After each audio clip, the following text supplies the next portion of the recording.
was nothing, just lights in the trees, a trick of the frost, a ghost on the breeze. But I saw a mirror older than me, staring through time like it wanted to speak. The forest went silent, the world held its breath. Something was watching beyond life and death. We stepped through the green, boots breaking the seal, not chasing a light, but something too real. I came back with salt on my skin, my mind split wide when the storm got in. They call it a test, but I know the deal. History blinks beneath the green veil.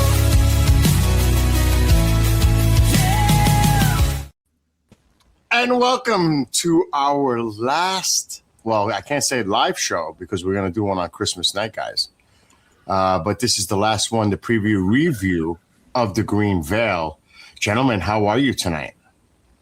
I'm doing good. How are you, John?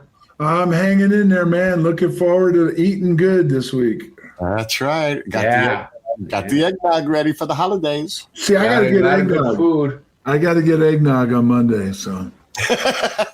Anyway, before we even start, a couple of important things.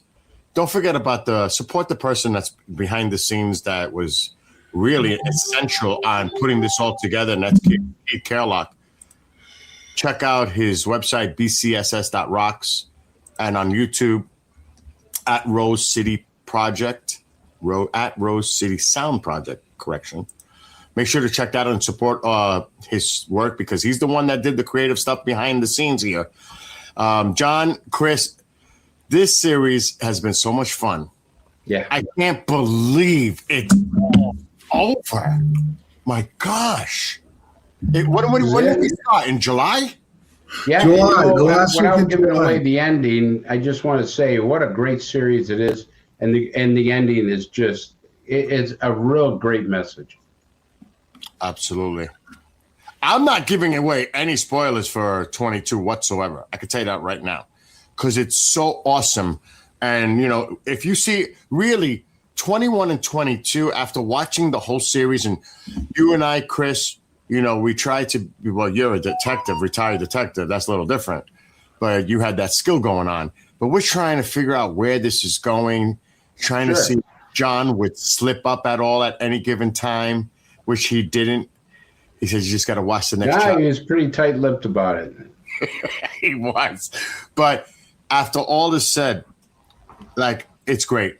And we were talking about this before we came on the air. I want to watch this back to back to back, all of them. I want to see it all as one package. And that's going to happen on Christmas Day. It will start at 3 p.m. Eastern. It's going to run approximately 6 hours and 45 minutes because I already put it all together, so I know. So on Christmas Day, the entire series will run.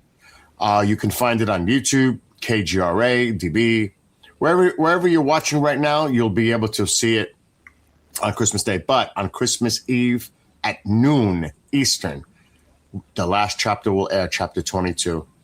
And it's been one heck of a ride. I have to say, I'm humbled to be a part of this. I've enjoyed it. It's been awesome. I just can't believe, John, I mean, you put this all together. Mm-hmm. Tell us, I mean, you know, we're approaching the end of it. It's almost like a recap kind of a show. What were your thoughts when you started to create this book and put it all together? What got you going? Like, what made you do this? Well, to start with, I mean, I started with it in one direction, but I wanted to tell the story like in science fiction mode because a lot of it, some of it's been out, a lot of what's in it, you can research and find out the technology exists, but it's something that'll show the people where we're going technically wise and how it could affect us and humanity, how it's going to change humanity and how it's going to make things different and how it could affect us and what we maybe need to slow down a little bit and think about where we're going. I mean, every day the headlines keep breaking day after day how much AI can be a threat to us. So, and we just seem to keep pushing forward. And the other thing that's interesting is now they're claiming is it worth what it's going to take for resources, for water and electricity? Can we even do it, let alone it could take over everything? So that was a key theme to this, but it's about how humanity needs to wake up, not only to that, but themselves and remember where they came from. Chris, what was your vibe for this whole series? Like, what was your take on it? I think there was a slow progression of seeing how first humanity has changed so much that but also it kind of showed me that how humanity has lost its way. And if you look at real life, it kind of mirrors what the series is telling us, because, I mean, in the series, there's chaos and people are trying to weaponize things and control things, and instead of trying to understand it and evolve with it. And the thing that the message is for us to become better, not to make artificial intelligence better. We need to be more better. We ourselves. And I think the message leads to that point where we have to evolve ourselves and start listening to a consciousness that we all have. I will put it this way from my own perspective. Look at everything that's going around globally. There are so many, and this is not political nature. This is just observing all the hot spots, all the things that are going on. I mean, there's so much tension. There's so much like divisiveness. And I'm talking like, it doesn't matter where you look on the globe. It's like there's so much turmoil, so much going on. And I think both of you hit on it. We have to find a way to get back to our humanity, our commonality, coming together. Because if this stays on course, regardless of the NHI, because that's just going to escalate and accelerate everything, and AI, because that technology is going to be weaponized, obviously. So that can go into the whole equation in itself. But we've got to find a way to find our commonality and just try to settle things, our humanity. And like you said, the consciousness aspect, Chris, spirituality. There's no reason, if you're spiritual in any specific religion or not, that we all can't just come together and respect another person's belief system, regardless of, or lack of thereof, but to do it in a civil way and just try to bring more harmony, which is what this Green Veil, this whole series has been trying to, and you know, go ahead, Chris. And I was going to say, and John, I think your series did a remarkable job to trying to remind humanity that it's us that needs to evolve, as opposed to being dumbed down and let AI do the work that we should be doing. I mean, I think we lost our way with that years ago when we started slowly allowing other things to take over and push us aside in order for what they call a more global type of structure. So I think going back to the roots, going back to the beginning and looking and saying, hey, here's a message, and it's like a message, a warning, and a highway to follow. Don't you agree, John? Before you reply, I just want to add to Chris's point, because Chris brings up a great point. Why does it take, and I think this is why this series is so important, because it's really, to me, it's profound, especially when you watch the final chapter, which we've obviously John knows about, but Chris and I have seen it. Why does it take something like this for people to say, whoa, make you think? I mean, would it take an interstellar object to set this off? Would it take, because you hear a lot about that, people that are in that mainstream UFO area. Well, maybe they'll come down, intervene, and they'll help us. Or we have to help ourselves. Mm-hmm. Up to us. Yeah. Even if there's some kind of an intervention, regardless of what kind of intervention that is, whether it's interdimensional, extraterrestrial, spiritual in nature, to me, this series is so important because the messaging, like I said, it's profound to me. And if people watch it and they absorb it and it makes them think, then to me, that's a great thing. What John did with this book. John, go ahead. Well, my point is that we're being overtaken by science. Yep. We're reliant, and science, technology and science go hand in hand. So we are losing ourselves, our ability for critical thinking. I mean, it's clear we're divided, but partly the reason why we're divided is we're divided by technology. The whole thing is driving us to turn on each other and fight with each other. And I think that if you ever took like say you have an area where there's a big divide and you took them all, shut the whole technology thing off, let them decompress for about 3 or 4 days, and then come back together, they probably start getting along better. And they start functioning together, because you don't really, what do you need? Like right now, AI can just about do anything. And they're talking to the point within the next few years, it'll be like the Jetsons, where you just tell Alexis to do something. I need this, I need that. Everything's cooked for you or made for you.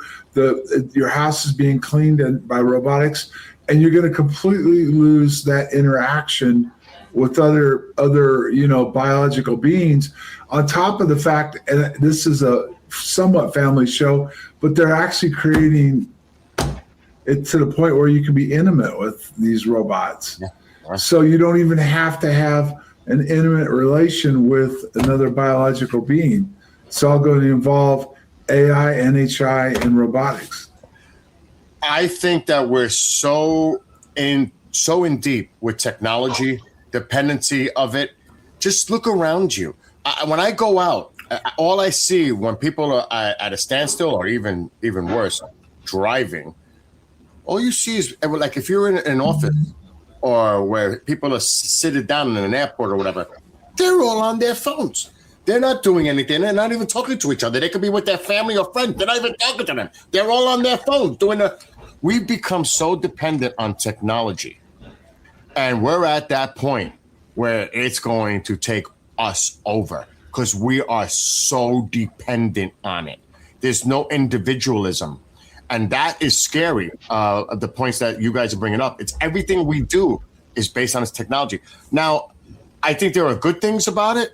Like Chris brought this up in the past, in the field of medicine and some other areas, I'm sure it'll be beneficial. But as an overall, we're going to be solely dependent on this technology to do everything for us. We're going to lose our individualism, our spirituality, our essence. And that scares me. That profoundly. And Karen, she put a message in chat. AI is shoved down my throat from customers in logistics, and it's messed up.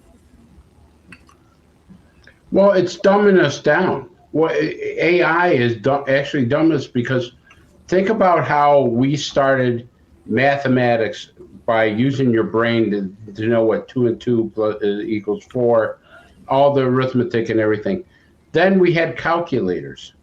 Then from calculators, we had cell phones and miniature computers. And then we have AI now. So, I mean, people are not even writing papers anymore. They're going to AI and asking AI to write my college paper. And that can't be accepted. If we dumb down humanity, we'll become tribalism again, and we'll not grow and egress to where we want to be. Chris, if I asked you, this is exactly the point.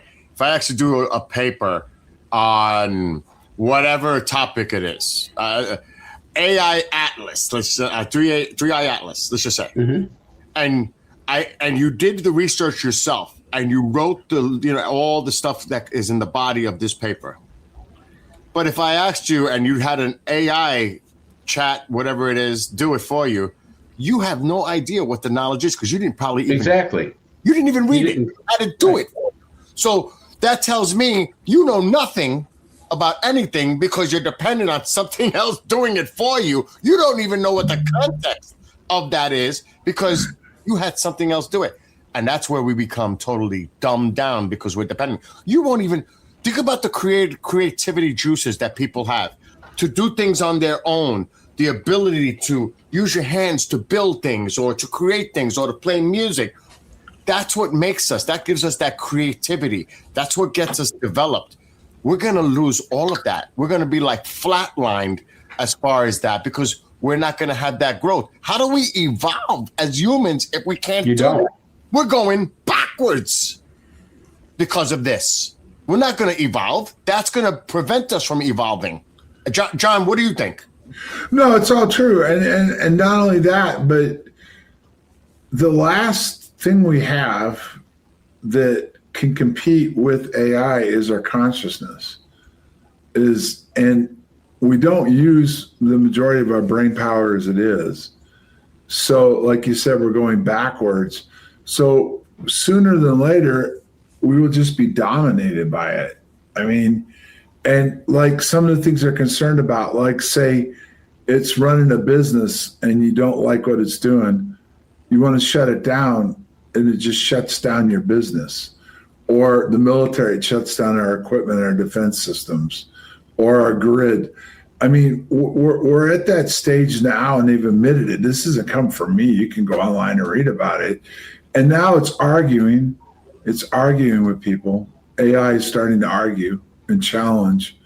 So it's coming, and we're just plowing ahead. And not only that, environmentally, it's not sound for us either. No. Here, John, is one of the things that I fear with AI because it's actually happening. This is not something that we think might happen in the future. It's actually happening in other countries. AI is being used for watching people as they do. Now, and this is, I hope never happens here, but China digitalized their currency. They have digital currency. And AI has developed a way to watch everybody. And if you do something that AI thinks that is against the government or a violation of law or something, it restricts you from using your own bank account. It actually promotes a violation on you. So we've taken away a judgment, a judge and stuff to say, okay, I can understand why you did this. All right, this is just a mistake. So you lose all the gray area. It becomes black and white, and that's not what humanity is all about. Humanity is the compassion and the middle ground that we should work in, and you shouldn't have AI making judgment calls that we should be making. It's ruthless. It doesn't have that emotional aspect, at least not yet. It's just going to do what it's going to do, and it doesn't care how you feel or what you think. It's just going to do it. It's not going to consider any of that. So this is scary stuff. To me, it's more invasive every day. It's an invasion of our privacy. Yeah, but Bill, one thing that you said that's even more scarier is that someday it may have a consciousness. It may be able to do that. But what if the consciousness is really bad?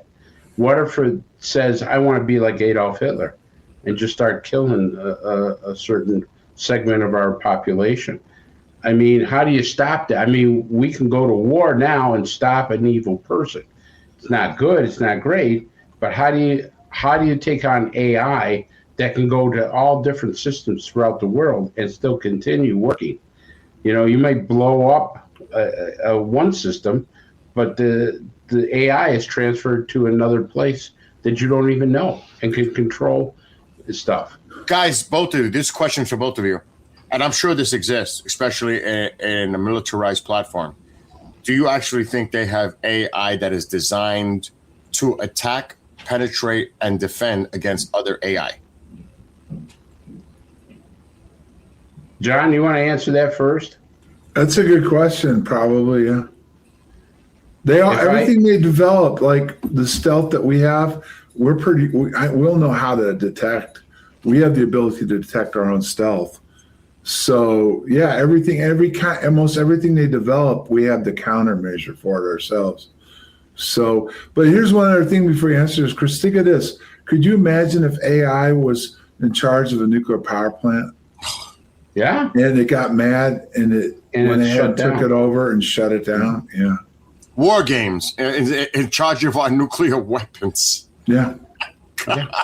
Oh, no. I mean, there are certain things that I would want to still be controlled by human beings as opposed to AI. Especially, you hear this stuff that AI can hallucinate.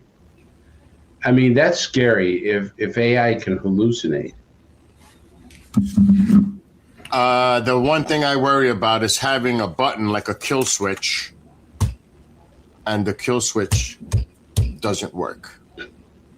Because the AI has said, you're inferior. You don't make this decision. We've decided you're no longer the thinking and moving on equation. We're going to make the decisions for you. Well, that's what Glenn Beck said a week ago. He said that, we're rebelling against our creator. So what happens when AI rebels against us because we created it, supposedly? I'd like to really That's go a good back. point, John. I'd like to go back and find out who developed AI. We're all chasing UFOs and what they know. I'd like to go back and figure out where all this technology came from and how it evolved and everything, and why the people that created this, how do I want to word this, have let it almost take control of everything. If they know this is what's coming, why are they letting it continue? Yeah, but maybe, John, the people who created it no longer have control of it. I don't know. we've That's seen what I'm that saying. Right. That's But true. we have seen the military, the government take over projects. They say, "Hey, here," and I'll tell you, there was a movie that I said, God forbid this would ever happen, but it was with Keanu Reeves, and they actually created a system that would do energy by frequency. And the project was taken over by the military. It was stolen by the military. They were at the University of Chicago. They made this thing. They had to find a frequency. Once they had found the frequency, I think it was through water, they were able to extract hydrogen from it. And they said, wow, this is great. This will give now free energy to people. It'll be, in every household. And what happens is the military says, we're going to take it, kills all the scientists, blows them all up. And, the only scientist that lives is Keanu Reeves. And it goes down this rabbit hole. So, we create wonderful things, but then it gets tarnished because other people get involved with it that, weaponize it or use it for nefarious reasons. John, we can't hear you right Can't now. hear you, John. No, we still can't hear you, but I'll answer that while he fixes his audio.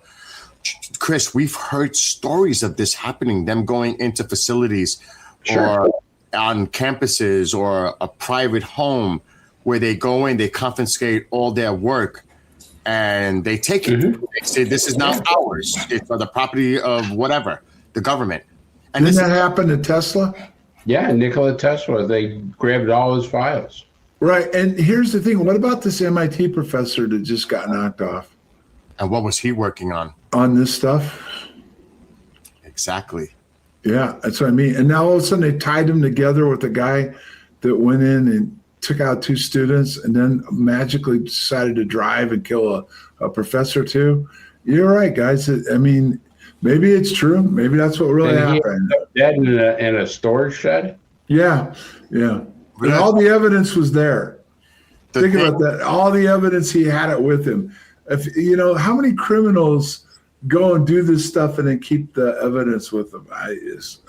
Yeah, that is. That's like blatant. Okay, here I am. I did this. I took myself out, but I'm gonna leave all this to show. Yeah. That. And guess what he died from? Suicide. Well, yeah. But I know, but why? Again, it's just the whole thing is. Again, this MIT guy was a big deal, and he's gone. He's the tops in his field in plasma technology and stuff. Yeah. He was tops, not like just involved in it. He was tops, and he's gone now. He knew the building because that was an address he used. He actually put that address down. So he was there back in the early 2000s, I believe, maybe possibly as a student. But so to me, it was on I'm just speculating. He had something personal to do with that situation, but I think the main objective here was that professor. Well, yeah, you could use that as a cover, couldn't you? That's what I'm. Sure, John, that's absolutely right. That's what I'm trying to say. Yeah, I know. Yeah. So it's kind of like those movies they make, the one with Tom Cruise, where he came back to go after the shooter, the sniper, and they set the sniper up, but ultimately they killed a bunch of people, but the target, it looked like random, but it ended up being the cover killing a certain person. That's right. And this all goes back to a guy that's tops in his field and the technology that we're advancing in now. That's pretty scary. You have to wonder when you hear and I don't want to get into this, go over down the rabbit hole with this, but the Malaysian plane, there was important people on there with a patent that was military in nature. There were some important people on that plane when that plane disappeared and probably went down. So like you said, it may not just be we see an accident occurring. There might have been more to that based on who were the passengers on that plane and the important roles they had. Sometimes you got to look underneath the surface and see exactly what the hell the motivation might have been. I'm not saying it is. I'm saying you got to think about these things because we hear about this all the time, guys. Look at Chris. You brought this up last week. What Grush said about people getting murdered, right? And you didn't hear them deny it. They didn't reply to it. There was nothing. It was silence, crickets. But so what does that tell you? If they're doing it for one project, how do you know they're not doing it for other projects? Well, you guys do know it goes all the way back to Rendlesham.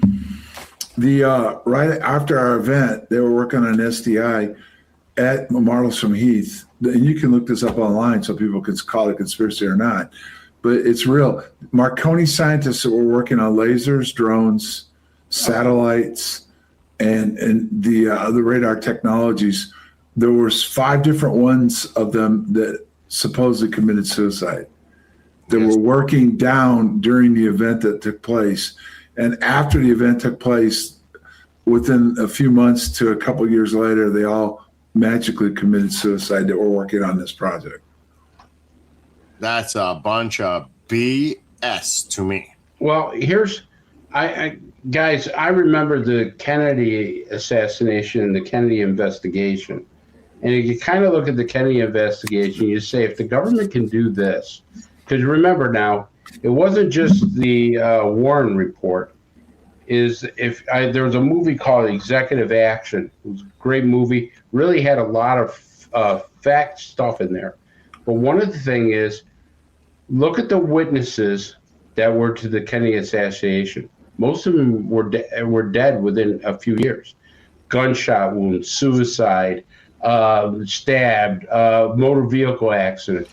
They said they did an analysis of it, and they said the chances of that happening are like 80 billion to 1. I mean, for all these witnesses to disappear. Do you remember the scene from Shooter? Did you guys see the movie Shooter? Yeah. Yeah. Remember the scene when he met with the guy that was the CIA guy or whatever, trying to find this particular sniper, and they went through the thing, and he goes, conspiracy is what happened to Kennedy. And he said, those guys were dead within 2 hours. And the FBI goes, you know that for sure? I still have the shovel in my garage. I'll never forget that line. It was so good. I still have the shovel in my garage. Yeah. So he was part of what he did. That was his job. Clean up. Yeah. Even with Right. the UAP topic, we hear the stories, the allegations of James Forrestal. Did he take the leap out, or was he pushed out that window? I mean, Well, I mean, there's a documentary on it that, I mean, the chances of him jumping out that window were pretty slim. You know, I mean, it just doesn't matter. But they did the same thing with MK Ultra. The leading scientist at MK Ultra wanted out of the program, and he mysteriously went through a window on the top floor of a hotel. Didn't some of the people at the Manhattan Project have the same thing happen to them? Yeah, and some of them died during that. I mean, there's a lot of people during projects. I mean, we don't realize how governments experiment on their own people. I mean, look what they did with African Americans by giving them, you know, certain diseases to see what the thing was. I mean, we all said, "Oh my God," you know, some of these countries are doing horrible things. Well, we did the same thing. I mean, we experimented on people. We radiated people without them knowing it. We took a lot of soldiers on atomic tests, radiated them, and, you know, to see what the results of radiation would be. You know, these guys didn't have a choice. They were in the military. It says, hey, go stand out in this field here. Okay. And next thing you know, an explosion happens. They get radiated, and they're dying of radiation poisoning. So, I mean, we've done all this. This is nothing that, you know, deep dark secret. It's in history books. Well, yeah, but they'll still today online. People deny that. They'll say that we don't test our technology on ourselves. We don't do any of that, and that's not even true. And the worst part is that you go back to what just came by again through Atlas. We never did get a true clarification, and even the last press release by NASA says they activated the systems to study it. So in that, they're saying they're not sure what it is. They're not saying it's an alien ship or it's going to hit Earth, but even they don't know what we passed yesterday, what it is. Because why do you have to study something that you don't understand what it is? And I think, John, you brought up a good point with that, but I do think that, you know, I think they tried to make people confused and argue between each other by throwing out all different. Look, I believe the government owns a lot of the press.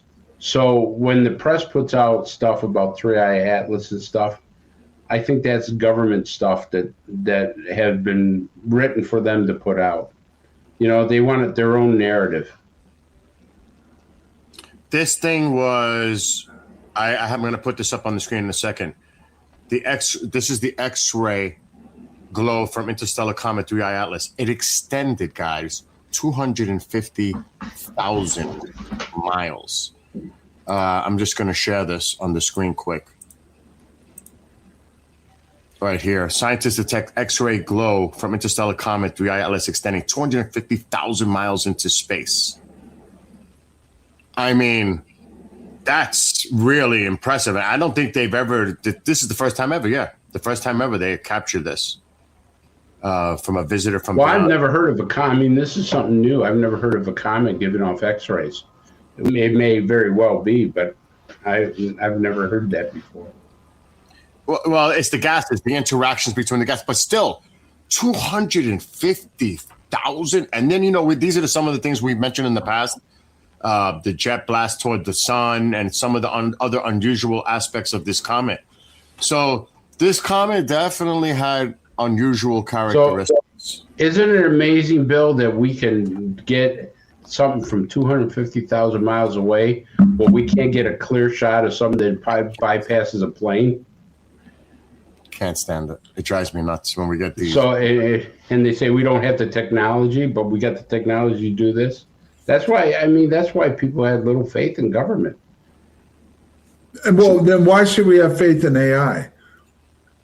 Exactly. That's a great point, John. Why should we have faith in AI? You know, I mean, you don't know if it's lying to you or not lying to you. Well, chat uses Wikipedia, so what's that tell you? Oh my gosh. Yeah, it does. Oh, Keith just checked in. He said, "Hi guys," a few minutes ago. What's up, Keith? He uses chat and it uses Wikipedia, and there's being more and more problems with the research it gives you. You have to go back and verify it some. You know what I mean? You just can't. Sure. Now you can use it for science fiction and things, but when you're writing, a regular book, you have to be a little careful on what it's doing. So I wish I had my motorcycle bike helmet, because this is what I'm thinking. And I'm just going to be a little bit sarcastic and funny about it, but it's not funny. I could see wearing, like the God's helmet, a helmet that ties directly from AI, and you wear this helmet or device, and at worst case scenario, there's an implant where the AI has direct access to your consciousness, and you can tap into the AI and vice versa. That is something. Well, they made a TV show about that. It's called Cyber Command. It was a 1-year show, and it was popular, but it got canceled just like Star Trek did. And that's exactly what the person could do. He could do exactly that. And it was amazing how fast he could solve things and stuff. How long ago is this? 3 or 4 years ago. Oh, so it's recent. It's a recent show, yeah. And so, and it only lasted a year. But the thing is here's the problem in my eyes. We've given too much of control to too little people. And now that the fact that these people used to be able to manipulate and just control us, now that they have AI in their pocket, and think of this, drone technology is starting to get pretty good. Oh, yeah. So they could pretty much have drones over every neighborhood and track everything you do. Never mind if they chipped you or not. They could pretty much track. And what most people don't understand, most cars now, they can track you anyway, because it has the ability. Yeah. They can actually take over the control of the car. They can shut the cars down. Shut the cars down. They can. But here's the thing too with drones. Their drones have become so sophisticated that they made them so small, they can make them into like little dragonflies. You wouldn't even see it. Hey, you ready for this, Chris? When I was meeting with Put Off, it would have been 10 years ago, just over 10 years ago. One of those drones was there. Wow. When we were standing outside, it was flying around.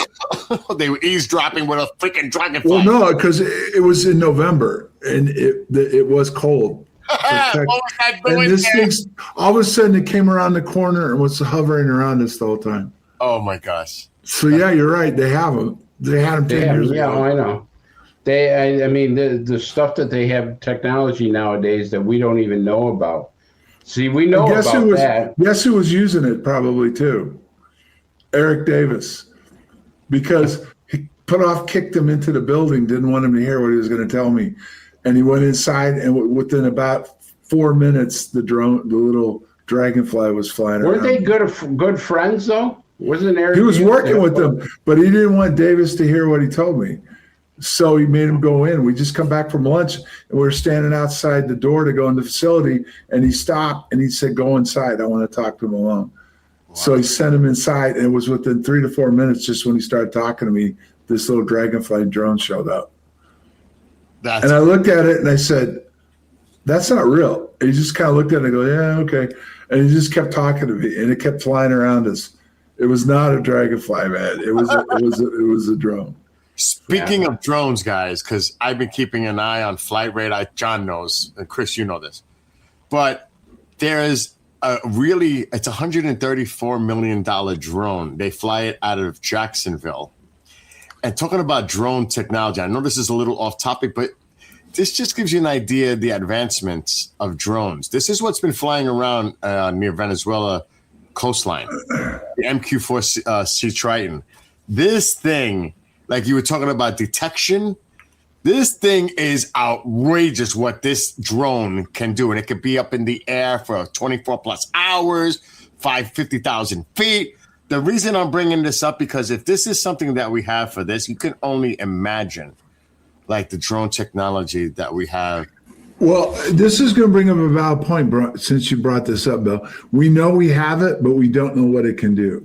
Correct. And here's the thing. That goes back to the whole UFO thing, or UAPs, whatever you want to call it.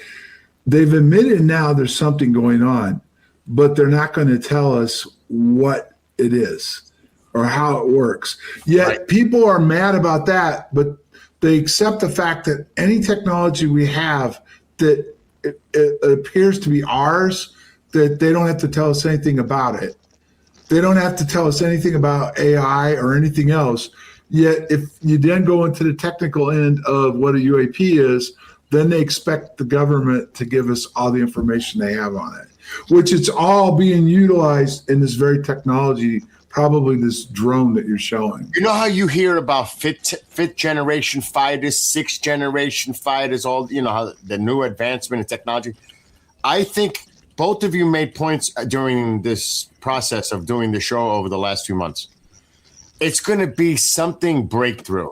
We're just going to all of a sudden see a rollout of a whole different high-end crazy technology that's going to incorporate AI and non-human intelligence. This is just a small portion. I think it's going to change the battlefield, everything. Everything's going to change. Go ahead, I Chris. think you'll see the first rollout, serious rollout of AI will be in the medical field, because then everybody will feel good about it. Right. Like, oh, look at AI, it cured cancer, it did this, it's done that and stuff. I mean, that if they did that, then people would say, wow, if AI can do this, what else can it do? But it's being tested over in Ukraine right now, guys. I mean, a lot of this stuff that they're doing over there. Look at the advancements that have taken place in that battlefield in less than 3 years. The technology and how it changed the way wars are fought and stuff. So again, it goes all back to what this 22 chapters was about. I don't think most people really realize just how far we are and just how much farther we can go. Are you And saying, how it's going to take Are are you saying far as advancements or how lost we are?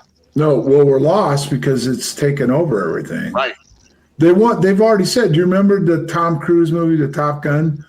The scene when he took the plane off and the general came up to keep him from doing it. And the general said, the next generation fighters won't need men, they won't need humans. Won't need They're pilots. obsolete. Yes. Yeah. Yep. Yeah. And that's and to be honest with you, John, that's pretty true. But you know, somebody will create a way to destroy AI too. You know, I mean, you say, okay, we don't need pilots. We're going to have drones in the sky, which we have. Somebody will come up with an anti-drone, and you're going to need pilots. I mean, it revolves. It evolves, and then it revolves. You know, it goes back, comes forward, goes back a little bit, moves forward a little bit more. I mean, the problem is we don't see technology, or at least they don't publicize technology that what it's doing for good. But you're right, John. We have dumbed down ourselves, and we're dumbing ourselves down. And I could tell you, you know, my wife was taught at Cornell, taught at Hobart, taught at Syracuse University. And she would tell me, she said, and this was years ago, she would say that kids are not, you know, they have a hard time with English, and here they're trying to learn Russian. You know, my wife was teaching Russian language, Russian literature. And she says, Chris, a lot of these kids haven't even mastered the English language yet, as opposed to trying to learn this language. It is that they need to be more disciplined in studies and do it for themselves and not let technology do it. But with the green veil and watching this whole thing as it's progressed and we're getting to the end of it, it's like we've lost our way through the power structure, manipulation, greed, control, corruption, all the negative aspects that come with that. And at the same time, the advancements of science, we're losing a grasp on our humanity. But you do also know this. Some of these scientists are getting pretty old too. Mm. So, you know, it's their baby that they've been working on forever. They've been working on this for 3 or 4 decades, maybe even longer, back before the 80s. And they're dying. So what is the younger generation? You know, they were schooled in the old school. You know, they could do all this stuff. Because remember, was it Apollo 13 that Houston we have a problem? I believe so. Yeah, Yeah, remember, I think you're right, John. It was a human that the computer. It was brought. The human was figured out the math to bring it back properly. It wasn't dumb. I don't think there's a human out there that could do that anymore. But what if? Well, you remember NASA had human computers. Remember, they actually just named a building after one of them. They had women who were considered what they call human computers that would do the calculations back then. Right. And they were geniuses. They would write out the calculations for, you know, reentry, splashdown, everything. And they would do the numbers. It wasn't a machine that did it. Right, but imagine, is there anybody who could do that anymore? But what if an AI? That's a great question. But what if an AI can emulate that? Or Yeah, but what happens? Okay, Bill, let's take the sinister part out. Okay, AI, something happens to it. Whether something shuts it down, something goes on. So for a decade, we're counting on everything being done. It's kind of goes back to like they have to shut grocery stores down and gas stations down when we lose power. You can't pump gas anymore. You can't. The cash registers won't work, and even if they take money at the store, most people don't even know how to count change anymore. They don't know how to retime anymore. So as we're talking about everyday Joes.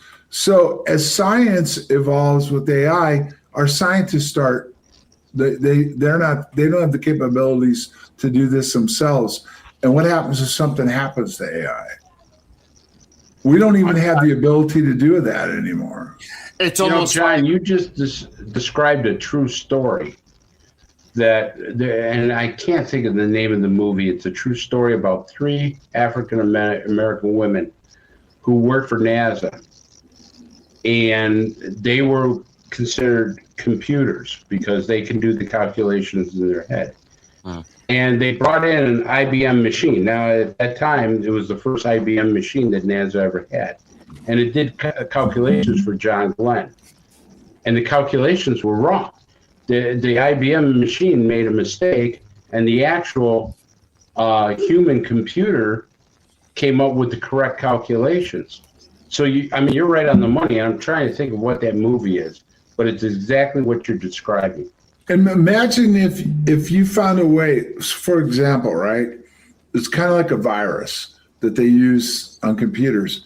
Imagine is the AI is only as good as what it's been programmed with. It's self-learning now, so it is teaching itself and it's drawing on a database. But let's say, like you said, there's a flaw in the database. I'm you guys like this is a great conversation, but I'm thinking, what if there's an AI artificial style EMP? Shut down everything. We're screwed. We don't know how to do anything. Well, not that, but think of this, Bill. In the old days, people had it here. They knew how to can. They knew how to do all stuff. You can still do that if you go online. You can do that, but they're not. Oh, your audio caught again, John. Okay. There you go. You're back. Okay, they're not doing encyclopedias anymore. There's no reference points. So if the power went out and everything gets shut down, how long could we survive? Exactly. Unless you have those survival skills, you wouldn't last long. No, but the majority of people don't. Most people don't even have a week's worth of food. So what we're doing is we're setting this up, and I shouldn't say we. You and I understand it. You know, all 3 of us understand it. Other people understand it, but the population base is going along with it. We're losing complete control. We are losing control, and we're so dependent on the technology. We are. It's everywhere around us. And like Chris came up with a great point, they're gonna give us some. It's almost like the extraterrestrials bringing the cure for cancer and everything else. But really, if AI is used for technology to help fight diseases, cancer, whatever, nanotechnology in the body, they're going to promote the positive uses of AI technology. But meanwhile, what's the flip side? I got a question for you though, because I've read this online, and Chris, you guys, I haven't been following it very much this week. I've been doing other stuff. They said there's a subliminal message in the piece that Spielberg released with the lady that was the weather person. Was there, when you slowed it down or sped it up, there was a different message in there? Is When that she's true? thinking and all that stuff. I There's haven't. something. There was an extra message within this trailer that was released. I saw that 2 days ago, and I didn't have time to follow up on it, whether it was real or not. But if you What slowed trailer it down, was that, John? the trailer that Spielberg released this week that millions Disclosure of Day. people have seen. Yeah, Disclosure Day. Oh, I don't know. I didn't see I'm it. gonna have to look into that now. Now you So, because here's the thing, right? Some people, and again, it's conspiracy, but they think that next year is going to be something, but that more people believe it's going to be a false flag, not a real event, that's going to be tied to this movie coming out. That this Well, John, movie's they've been going to using that technology for years. You're right on spot on. That technology was actually used by commercial companies. Like you would get a subliminal message that would flash real fast on the screen. Let's say you were watching Coca-Cola commercial. Yep. It would flash by Coca-Cola. And so when you went to the store, subconsciously you would pick up a 6-pack of Coca-Cola. And a lot of commercials had that in there. They came out with a more. Buy potato chips, buy Frito-Lay's potato chips, buy this, buy that. And you're wondering, geez, why did I need a 6-pack of Coke? I will say this, guys, because we're getting close to end of time. You know how people say next year is the year of disclosure, the hearings. I heard that last year for this year. I'm sure we'll hear it from a lot of those people out there saying it about next year. I call bullshit on it. It's about a bunch of nothing. I am not into these hearings. We're not going to get any relevant information from these hearings or people stating things, whatever they say. Ooh, look at this guy. He's a former admiral. He's saying this without evidence. Bullshit. I'm tired of it. That's just my own personal opinion. I know you guys pretty, because we're reaching the end of this year. 2026, anything you think? Real? No, I don't necessarily mean it's going to be tied to disclosure. I mean that this movie's going to trigger, because think of this, okay? Several million people watched this trailer. Spielberg goes back. What was it? What was the other movie? E.T. and what was the other one? Close Encounter. Okay. Yeah. So everybody's speculating this movie's going to divulge something more, right? Now, some people are saying it's time travelers is where I it's heard going to go. hybrids. And I've heard time travelers too. So, but everybody's going to be hyped up about this. Oh yeah. So the point is a lot of people are starting to wonder if there'll be something after that movie comes out, because everybody's going to be hyped up about it. There will be a false flag. Well, they'll also be hyped up on Spider-Man, Marvel, and all the other movies that people pay attention to. So I'm wondering if that's actually going to get the attention of the public in that way. We'll find out. I know the trailer, several million people have viewed it already. Well, gentlemen, we're at the end of the show. Merry Christmas to all those out there watching. Happy holidays. Happy New Year. Just a reminder, the final chapter will air on Wednesday at 12 p.m. Eastern, chapter 22. And on Christmas Day, 1 through 22 will run in its entirety. Back to back. All the chapters are going to run together for approximately 7 hours, starting at 3 p.m. Christmas Day, which afterwards, the three of us hopefully will be coming together at 10 p.m. Eastern on Christmas night to do a live show, because at 10 o'clock Eastern, what happened with you, John? That was 45 years ago. I went into the forest and had an encounter with what's been labeled the UAP now. So, and we're going to show some hypnosis. Yes. We're going to talk about 22, and then we're going to go into my experience that night when I went out there. So Hey, let me just say Merry Christmas to all those in the chat. You guys have been wonderful. You've been loyal to us. We here really appreciate you coming in with all your great comments. And I just wanted to wish you all of the best of holidays. Stay safe. You guys are wonderful. Merry Christmas, everybody. And come in on Christmas night. We got a few surprises. Oh, yes. And before we leave, let's not forget the person behind the scenes that helped put all of this together, Keith Kerlock. This is his website, bcss.rocks, and also his YouTube page at Rose City Sound Project. Make sure to check that out. He is the man behind the scenes that made all of this come together and make it happen. So, on behalf of John Burroughs, Chris DiPerno, and myself, all of you have a great rest of the weekend. Happy holidays, Happy New Year, and hopefully we'll see you on Christmas night live here, where John is really going to get into the Rendlesham stuff now. And I hope you enjoy Chapter 22. And if you have missed anything, the whole thing will air again, 1 through 22, no commercials. It'll run straight through on Christmas Day at 3 p.m. Eastern. All right, until we see you next time, have a great night, and we'll see you then.